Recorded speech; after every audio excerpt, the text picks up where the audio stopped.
नमस्कार दोस्तों, स्वागत है आप सभी का डिफेंस स्कोप पर, जहां हम बात करते हैं भारत के मिलिट्री अचीवमेंट्स, डिफेंस अपडेट्स और स्ट्रेटेजिक पार्टनरशिप के बारे में। तो चलिए शुरू करते हैं बिना किसी देरी के। पहली खबर में रिसेंट सोर्सेज के मुताबिक इंडियन एयरफोर्स ने ऑपरेशन सिंदूर के दौरान पाकिस्तान के कम से कम 5 फाइटर जेट्स गिरा दिए थे। इस ऑपरेशन में इंडिया ने अपनी एयर सुपीरियरिटी का दमदार प्रदर्शन किया।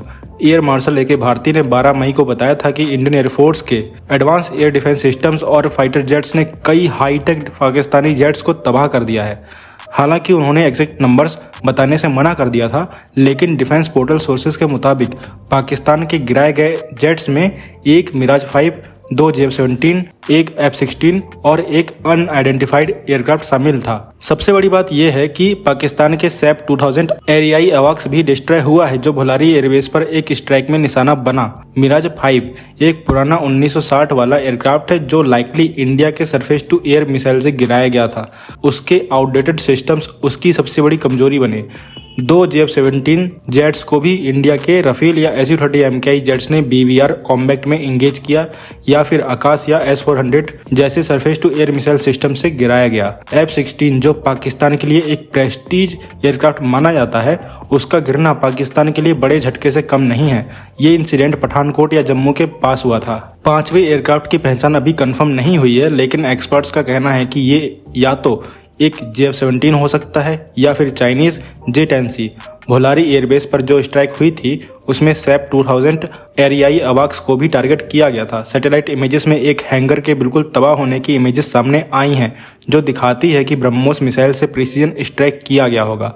सैप एरियाई पाकिस्तान की सर्विलांस कैपेबिलिटी के लिए बहुत ही इंपॉर्टेंट था, इसलिए इसका नुकसान पाकिस्तान के लिए स्ट्रेटेजिक सेटबैक माना जा रहा है। तो आप इस खबर से कितना खुश हैं, इस बात का जवाब आप कमेंट सेक्शन में दे सकते हैं। अगली खबर की बात करें तो DRDO के farmer DG doctor Sudhir Kumar Mishra ने पाकिस्तानी मीडिया के उन क्लेम्स को रिजेक्ट कर दिया जिसमें कहा गया था कि पाकिस्तान ब्रह्मोस मिसाइल को इंटरसेप्ट कर सकता है। डॉक्टर मिश्रा ने CNN 18 से बात करते हुए साफ कहा कि ब्रह्मोस दुनिया के किसी भी एयर डिफेंस सिस्टम से रोका नहीं जा सकता, चाहे वो पाकिस्तान का हो या चाइना का।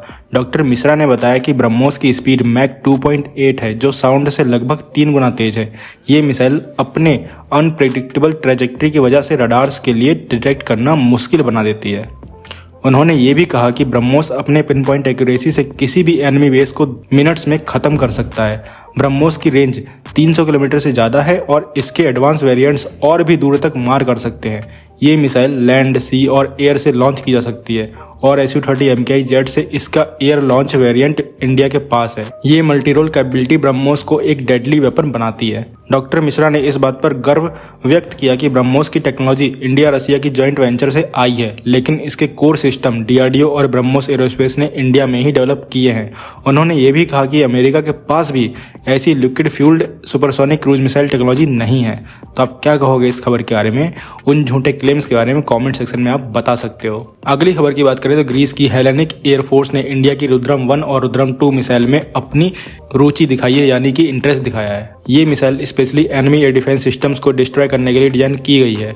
DRDO द्वारा बनाए गए ये मिसाइल्स सुपरसोनिक और हाइपरसोनिक स्पीड से रडार और कम्युनिकेशन बंकर्स को टारगेट करते हैं।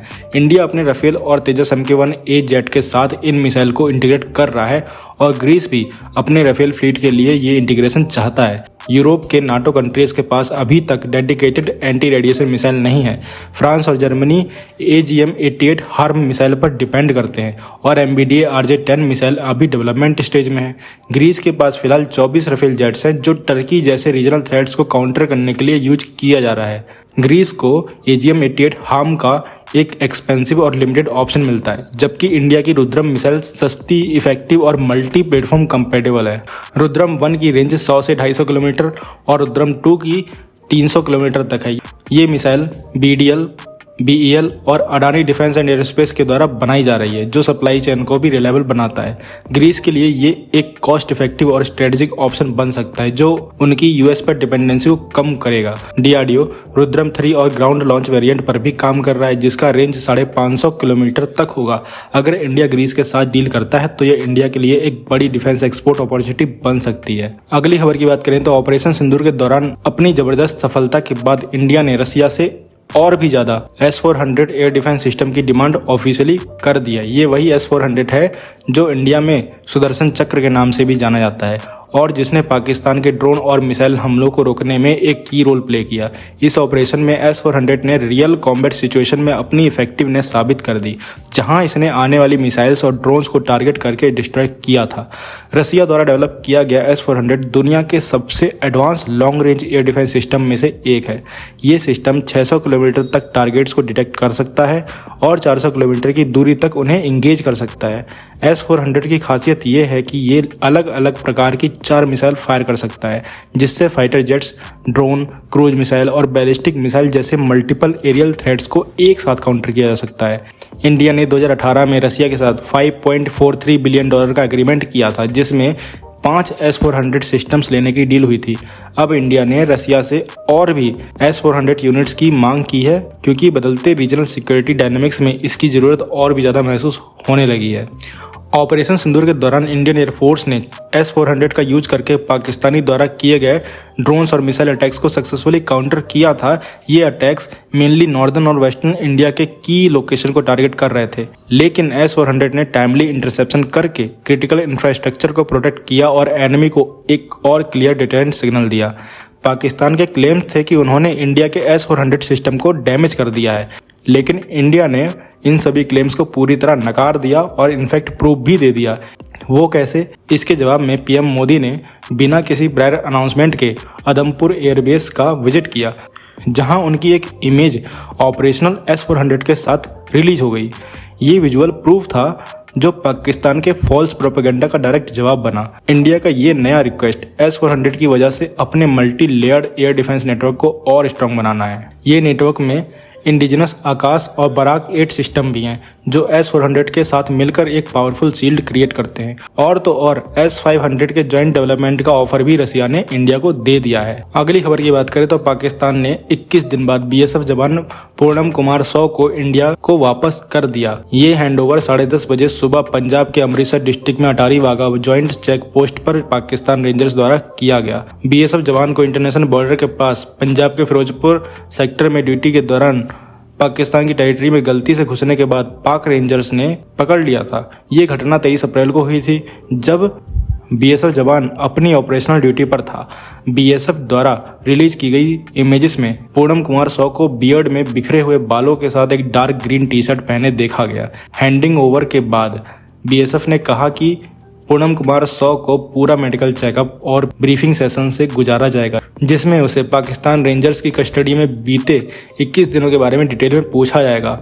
BSF के पंजाब फ्रंटियर ने पूर्णम कुमार सौ के इंसिडेंट पर एक ऑफिशियल इंक्वायरी भी स्टार्ट कर दी है, जो देखेंगी कि इस इंसिडेंट में कोई लैप्स तो नहीं हुआ था। फिलहाल BSF जवान को एक्टिव ड्यूटी में वापस नहीं भेजा जाएगा और पूरी तरह जांच के बाद ही फ्यूचर में पोस्टिंग डिसाइड होगी। तो आप क्या कहेंगे इस खबर के बारे में, और इस खुशी के बारे में भी आप एक लाइन कमेंट में लिख सकते हैं। तो दोस्तों, ये थी आज की डिटेल्ड अपडेट्स हमारे भारत के डिफेंस और इंटरनेशनल स्ट्रेटजीज के बारे में। अगर आपको ये वीडियो इन्फॉर्मेटिव लगा हो तो लाइक करें, शेयर करें और चैनल को सब्सक्राइब करना ना भूलें। आपका सपोर्ट हमें और बेहतर कंटेंट बनाने के लिए मोटिवेट करता है। मिलते हैं नेक्स्ट वीडियो में। थैंक्स फॉर वॉचिंग एंड जय हिंद, जय भारत।